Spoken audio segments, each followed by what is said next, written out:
Саламатсыздарбы?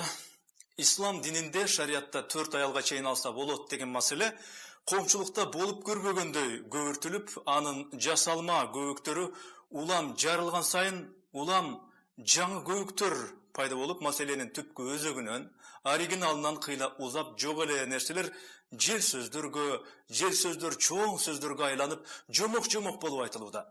4кө чейин аял алууга болот деген уруксат Куранда жазылган. Сөзсүз алгыла албасаңар болбойт деген шарт ал жерде жок.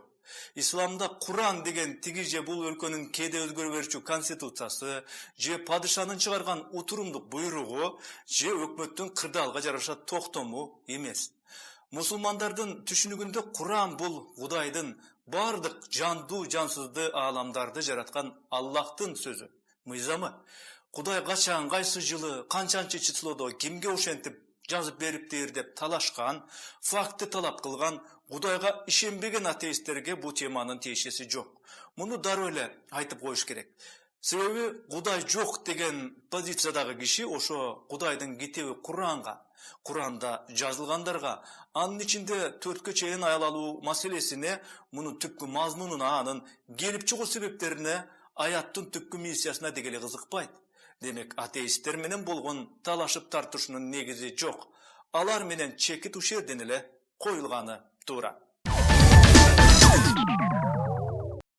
Эми негизи ислам чектен караганда 4 аялга чейин алууга уруксат берген Курандагы аят Араб жергесинде Бадыр согушунан кийин эркектер көп кырылып, аялдар жесир калып, аларды колдоо максатында түшкөндүгү, ислам келгенге чейин аялдарды кордогон, аларды киши ордуна көрбөй, эркектери 4төн эмес 10доп 20лап аял ала берген жапайы араб коомунун көзүн ачуу максатында Мухаммед пайгамбар аркылуу Аллах ушул аятты жибергендиги, же мисалы канча аракет кылышса да бала көрбөй аргасы кеткен эрди катын тукумулоо максатында макулдашып экинчи аял алуу маселесин чогуу чечишсе боло тургандыгы, сексуалдык активдүүлүгү табиятынан жулунуп турган эркектер аялынын көзүнө чөп салбай, ойнош күтпөй, экинчи аялга кадимкидей никелешип, анын дагы жоопкерчилигин алып, эң негизгиси эки аялга тең акыйкаттуу боло аларына ишенсе, бул кадамга барса боло тургандыгы, айтор Куранда аял эркек мамилесиндеги турмуштук шарттардын баары эске алынып, адамдын кызыкчылыгы үчүн жазылганы ырас. Курандагы Ниса сүрөсүнүн 129 аятында мынтип айтылат: канчалык кызыгып умтулсаңар дагы аялдардын ортосунда адилеттүү болууга алыңар жетпейт. Аны арсар кылып, таштап салып башкасына такыр ооп кетпегиле. 2 аял алабызбы, 3бү, 4 аялбы маселен алардын баарын материалдык жактан бирдей, тепе-тең шарт түзүп берип койдуңуз. Максималдуу түрдө адилеттүү болдуңуз деп коелу. Сезим дегенде, жакшы көрүү, сүйүү дегенде кантип тепе-тең бөлүштүргө болот? 4 аялды кой, 2 аялды бирдей калыс, адилет кантип сүйөт? Ал сезимди эмне менен кантип өлчөйт? Экөөнө тең акыйкат боло алабы? Жок, акыйкат боло албайсың пендем деп пендени жараткан, пенденин табиятын билген Кудай Куранда айтып атат. Акыйкаттуунун акыйкаттуусу боло албайсыңар, эй эркектер деген мазмунду айтып атат жараткан. Эркектин кулагына күмүш сырга кылып, 4 аялды жайына коюп, 1 аялга болгон жоопкерчиликтин, калыстыктын орду өтө чоң экени баса белгиленип айтылууда. Мына Мухаммед пайгамбар деле пайгамбар башы менен бир нече аял ала бериптир деп аргандай оргубагы кептерди дагы айтып жатышат. Бирок эми ал жыргап куунап чардаш үчүн, эркектик кумарын кандыруу үчүн алган эмес. Пайгамбардын ошол аялдарды алуудагы критерийлери болгон. Согуш кыргындан кийин көп аялдар эрлери өлүп, чиедей балдар менен жесир калышкан. Кээ аялдарды аялдыкка алуусунун максаты чогуу жашап, пайгамбар үйрөткөн динди аялдар арасында, кыз келиндер арасына жеткирсин, анткени аялдарга аял киши жакшы түшүндүрөт деген ниетте алган. Анан дагы бир маанилүү жагдайды баса белгилеп коюу керек. Мухаммед пайгамбар өзүнүн алгачкы алган аялы Хадичаны урматтап, аны терең сүйүп, ал көзү өткөнчө эч бир аял алган эмес. Атүгүл анын Хадичанын ордун эч ким баса албайт деп айтканы бар. Бул эмненин үлгүсү? Бул арзып сүйгөн алгачкы аялын канчалык терең ызаттаганынын далили. Адрети Али Мухаммед пайгамбардын кызы Фатимага үйлөнүп, ошол биринчи жубайын көзү өткөнгө чейин экинчи, үчүнчү, төртүнчү аял алган эмес.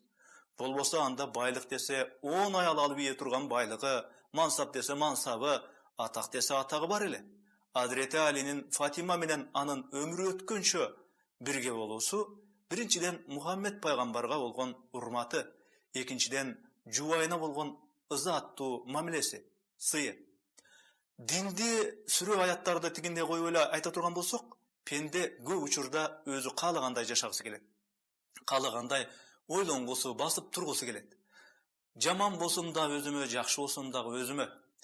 Кудайдын астында жаманына дагы, жакшысына дагы өзүм жооп берем деп, айрыкча өзүн светтик сезген эркектер элдин көзүнө, аялынын көзүнө адептүү, тартиптүү болуп көрүнүп, никелүү аялынан тышкары бир нече аял менен көңүлдөштүк, ойноштук кылып, көзгө чөп салып тымпыйып басып жүрүшкөн айрым атка минерлерди, чоңдорду, байларды эл билип, көрүп, сөз кылып жүрүшөт. Анан эми Куранда айтып атат, ошентип, ошондой кылбагыла, сол жакка баспагыла, көңүлдөш күтпөгүлө, көзгө чөп салбагыла. Алардан көрө кадимкидей куда түшүп аялдыкы ал, анын жоопкерчилигин кошо көтөр. Биринчи аялыңды кандай сүйсөң, аны дагы ошондой сүй, так ошондой жакшы көр. Бирок канча аракеттенсең дагы баары бир экөөнө тең акыйкат боло албайсың, деп атат. Жеке мен дагы Курандагы так ушул аятка шексиз кошулам. Канчалык кызыгып умтулсаңар дагы аялдардын ортосунда адилеттүү болууга алыңар жетпейт деп Кудай өзү айтып атат. Чубак ажы экинчи аял алдым деп коомго ачык жар салды. Бул эми чын-чынына келгенде кандайдыр ачылыштагы эрдик дагы эмес. Тек Кудай алдында, абийири алдында, коом алдында жеке жашоосундагы чындыкты чындыктай айтып койду дин аалымы. Куранда аялдарга адилеттүү боло албайсыңар деп айтылып атпайбы? Эми ажеке адилеттүү боло алабы деген суроо болушу мүмкүн. Менимче чубак ажы адилеттүү болууга далаалат кылып жатат десек туура болор. Чубак ажы адилет болууну каалап жатат десек туура болор. Чубак ажы адилет болууну эңсеп жатат десек туура болор. А бирок чубак ажы эки аялына тең адилет болор болбосу, ага дарамети жетер жетпесе, адилеттиктин ар бир граммын гана эмес, миллиграммын дагы идеалдуу түрдө эсептеп, так өлчөй алган бир Аллага, жаратканга, Кудайга маалым. Өзү негизи Конституцияда болобу, Курандабы жазылган эрежелер өтүр чектине чейин так сакталып, пенделер ошол чийинден чыкпай жашап келе жатат десек туура эмес болуп калат.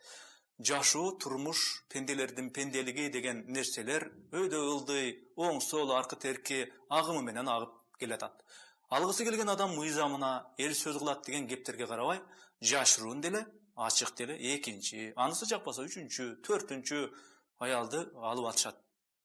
Тигиси келгендер күйөөсү менен ажырашып экинчисине, анан үчүнчүсүнө, болбосо төртүнчүсүнө тийип атышат. Бул деген турмуш, бул деген жашоо экен да. Анан мен ушу көп аял алууну башкы дебиз кылып, ала чуркаган, атүгөл жан талашып бастап турса үгүт кылган, көрүнгөн жерде ушул теманы какшаган, мага тааныш эле кээ бир таксырларды, диний таалими бар адамдарды түшүнө бербейм. Алардын көпчүлүгү айтышат, эркектин эркеги гана 2, 3, 4 аял алууга батынат дешет. Ушуну деги бир түшүнө албай койдум. Менимче алар мындай кадамдар менен исламдагы түпкүлүгү туура эле маселени элге ого бетер ашмал-тайын чыгарып, өтө бир копол, орой формада дүңкүлдөтүп, исламиятты коомго жек көрүндү кылышууда. Балким менин баамым туура эместир.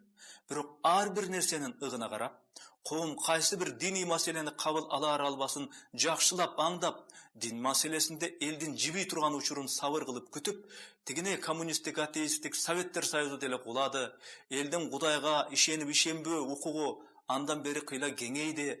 Мына 90-жылдарга караганда эгемендүү Кыргызстандагы исламий түшүнүк 25 жылдан бери Кудайга шүгүр өзгөрдү. Мечиттер салынып атат, намаздар окулуп атат, даваттар болуп атат деп тизгинди тартчу жерде тартып, кое берчү жерде кое берген жумшактык, илбериңкилик менен динди жеткирүүгө болбойбу?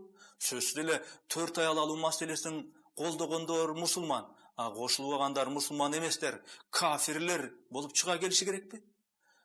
Азыр түшүнбөй аткандар кийинчерээк түшүнүп калар деген ийкемдүү варианттар болбойбу? Menimçe din жеткирүүнүн тигиндей корс формасы исламга зыянын гана тийгизбесе пайда бербейт. Муну ачык эле айтып коюу керек.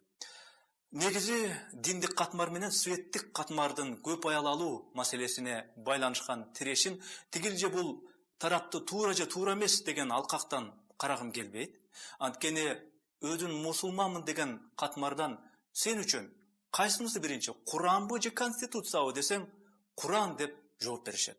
Аларды да түшүнсө болот. Жок, Куран эмес деп жооп берсе, анда өтө таң калыштуу болмок. Ал эми светтик мыйзамдын беренелерин, бөлүмдөрүн бетке тутуп, мыйзам биринчи орунда турушу керек дегендердин дагы светтик алгактан алганда албетте алардыкы туура. Анткени мыйзамда диндин орду кай жерде экени так көрсөтүлгөн. Алар ошону айтып жатышат, айтып келишкен, жана дагы айта беришет. Мени ойлондурган, таң калтырган нерсе бул башка жагдай. Кыргызстан светтик мамлекет деп баш мыйзамда жазылып коюлганы менен, мамлекеттин динге болгон мамилеси мезгил менен ыңгайына карап, мышык чычкан оюнуна айланып кетип атат окшойт. Керек учурда аянтка чыгып элдин астында туруп, айт намазын окуп, ага үйгө чейин намазкана ачып, жайнаган мечиттерди салып, шайлоолордо диний авторитеттерди астыга салып алышып, үгүт платформасында ыйманды, исламды да кошо колтуктамыш этип, мусулмандардын көңүлүн алган мамлекеттик мамиле бир тең, анан эле туруп сакалга, мусулмандардын кийимине, жоолукка, хиджабка асылуу кампаниясы билбордторго чейин илинип, светтикпиз деген катмардын дагы көңүлүн алган сөздөрдү айта салмай жагы дагы бир тең болуп атпайбы? Кеңири алкактан караганда бул өтө татаал маселе. Анткени коомдо Куран биринчи орунда турушу керек деген катмар менен Конституция биринчи орунда турушу керек деген катмардын ажырымы билинбегени менен ошол карама-каршылык барган сайын чоңоюуда. Конкреттүү түрдө чубак ажынын 2 аял алууга байланышкан билдирүүсүнө байланышкан чуу тууралуу айта турган болсом, чубак ажы диндин адамы. Дин тармагындагы абройлуу алым. Чубак ажынын элге айткан дегендери негизинен Куранга, Мухаммед пайгамбардын сүннөттөрүнө таянылат. Исламда динде андан башкача болушу дегеле мүмкүн эмес.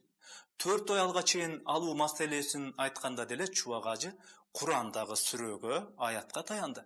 Өзүнүн оюнан ойлоп тапкан жери жок. Китепте эмне деп жазылып турса болгону ошону айтты. Ошентип чечмеледи. Керек болсо башка диний таквалар деле китепте ошентип айтылганбы, ошентип жазылганбы айтып коюңузчу деп сурасаңар, ооба деп тастыктап беришет. Эгер чыныгы диндар болса. А бирок маселе башкада. Чубак ажынын билдирүүсүнөн кийин басымдуу бөлүгүн мусулман калкы түзгөн Кыргызстандын диний эмес, светтик мыйзамы ойгонуп чыга келди. Баш мыйзамда 2 аял алуу кылмыш, андай кылмыш жасаган адам камалып, мындай бир жоопко тартылыш керек. Бу чубак ажы ачык эле мен 2 аялды алдым, башкаларга үлгү болоюн деп, ушинтип атам деп, атат го деп светтик тууну көтөргөн катмар ак үй жакта бийлик барбы, жокпу өзү дегендей кыйтып, соц тармактарда кыйкырып эле жатып калышты. А түгүл бизде бийлик светтик мамлекеттин колундабы, же диндин колундабы? Байкап көрүү максатында кээ бир бейөкмөт уюмчулар сот, прокуратура органдарына чубак ажыга карата арыз жазып ийүүгө үлгүрүштү. Мамлекет мыйзамдык укугун ишке салып, милициялардын колу менен атактуу дин аалымы чубак ажыны заматта гражданин чубак ажыга айлантышты да суракка алышып, а түгүл ички иштер органдарынын маалымат кызматы аркылуу чубак ажы бир аялы менен эле жашайм деди, а тигинеси сүйүктүүсү экен дедиртип, маалымат каражаттарына суракта суралган суроолордун айрым жоопторун медиа майданга ыргыта салышты. Кыскасы, мусулман электоратынын абройлуу авторитетин мыйзамдын күчү менен какыс-кукус кылмыш этип, мамлекеттик бийлик динге эмес, дин мамлекеттик бийликке баш ээрин эске салган таризде суракка алып, кайра кое беришти. Бул деген сөз диний жолуңарда жүрө бергиле. А бирок Конституцияны көзгө илбеген кызыл чийинден, кызылсыздыктан өтпөй жүргүлө ажыке деген бийликтин кыйтмасы. Эми кыскасы чубак ажы Кудай астындагы өзүнүн вазифасын, миссиясын аткарды. Мамлекеттик бийлик дагы мыйзам астындагы өзүнүн ишин аткарды. Бирок идеологиялык тирешүү асманда калкып кала берди. Чындап келгенде, Adır bizde mamlekettin koomgo berçүү, sunuştaçuu ideologiyası takır ele jok ekenini eske alsak, Çubak Hacı'nın gezekteki şah jürüşün mamlekettik belik mat kılgansıgany menen koomdun basındı bölügü azırkıday jürüşmeden geçse barıp İslam ideologiyasının özüne bir otoda singirse anda gelecekte kim mat bolorun boljo ança kıyın emes. Salamatda olunuzlar.